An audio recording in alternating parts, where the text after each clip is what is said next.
Does the Sony a7S III provide unlimited recordings without any overheating? Does it also include 4K RAW?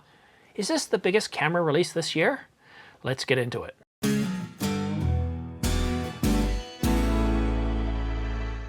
Hi, I'm Simon. Welcome to The Ordinary Filmmaker. If you're new here, subscribe to get notification of new videos like this one so you won't miss any exciting news.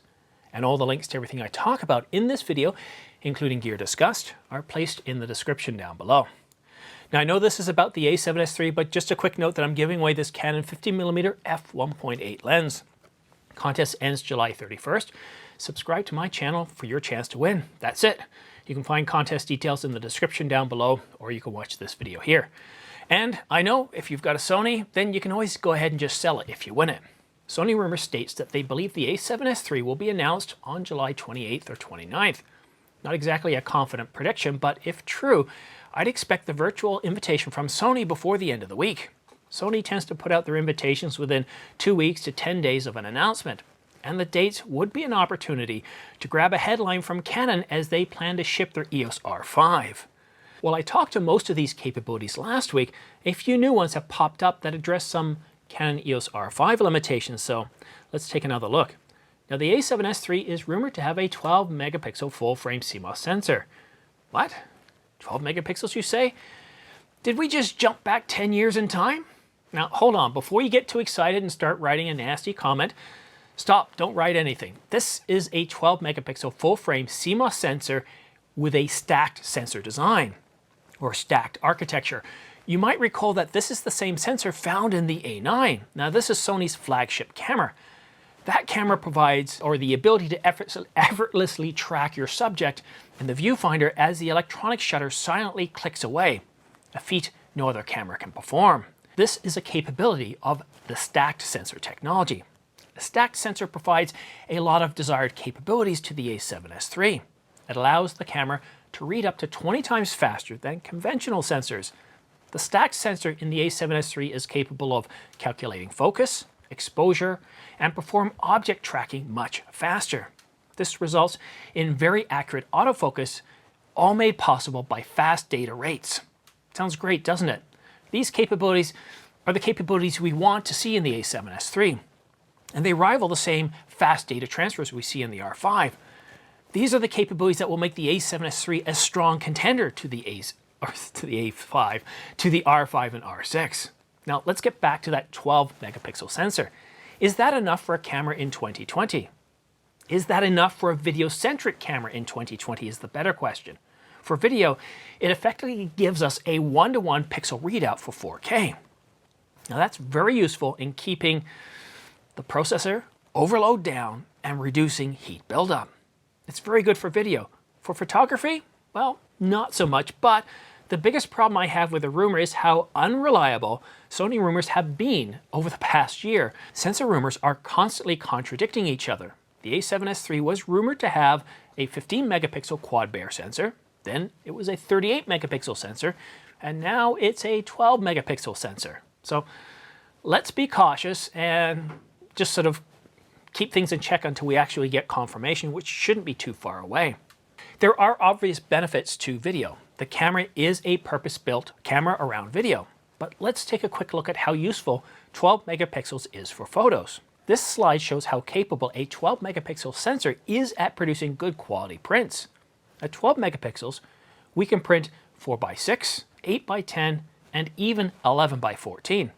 I'd say that's good enough for most ordinary filmmakers, wouldn't you? A 12 megapixel sensor that's capable of improved autofocus, object tracking, and exposure control is something to get excited about. But is it enough for professionals? Can a company produce a hybrid camera that's delivering great video and photos? Let me know what you think in the comments section down below. But I know what you're thinking. Simon, this is a video-centric camera. Focus on that. And yes, you're right, the A7S line is a video-centric line. The a7S III is rumored to deliver 4K up to 120 frames per second at 10-bit in 422. It can deliver up to 240 frames per second in 1080 and is capable of up to 4K RAW over HDMI. RAW over HDMI. Up to 120 frames per second RAW over HDMI? Did they just catch Canon with their pants down? Canon can only do RAW in 8K for 20 minutes. Still impressive for such a small body, but 4K RAW up to 120 frames per second without overheating? Cooldown times or limited record times? Now to me, this is a game changer if true. I want to get excited over this, but when things seem too good to be true, they usually are. Now, is this rumor accurate? If the specs are true, what are the caveats? Well, for one, you'll need to spend about $1,000 or so for an external recorder to take advantage of the raw recording, as it's not possible internally. Not a big issue though, just it requires a bit more kit and more money. Oh, and I almost forgot, one of the most desired capabilities of video makers, or for video makers, is a flip screen, and the a7S III is getting, finally, a fully articulating flip screen. Now, on the surface, everything looks good. Sony and Canon are about to unleash a generational jump in camera capabilities, both video and photo cameras that innovate and excite. But I recommend caution.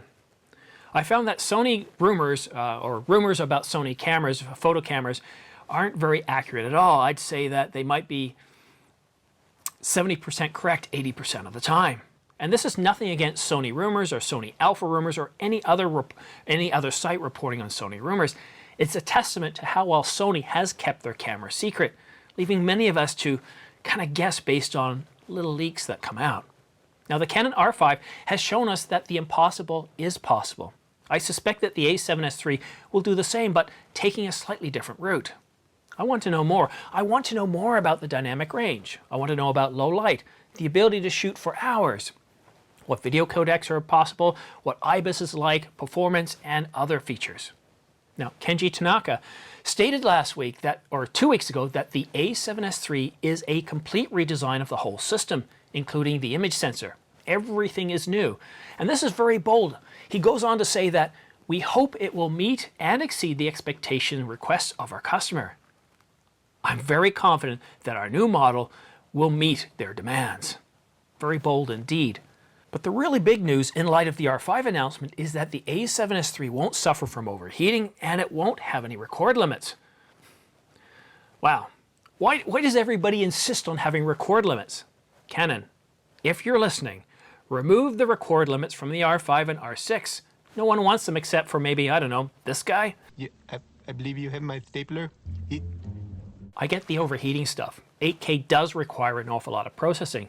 But those other modes, 1080 and 4K, why do we need record limits? Europe did away with a tax on cameras that basically made every camera company put a 30-minute limit on video.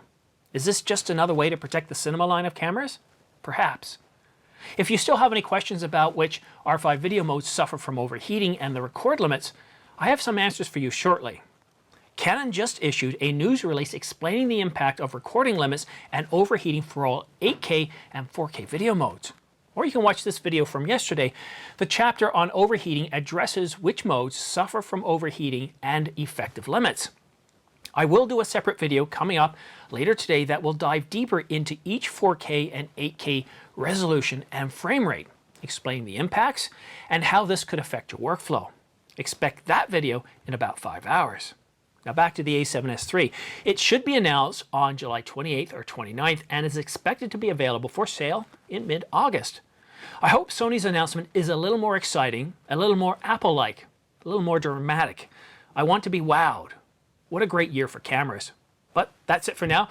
Don't forget to subscribe for your chance to win this Canon 50mm f1.8 lens.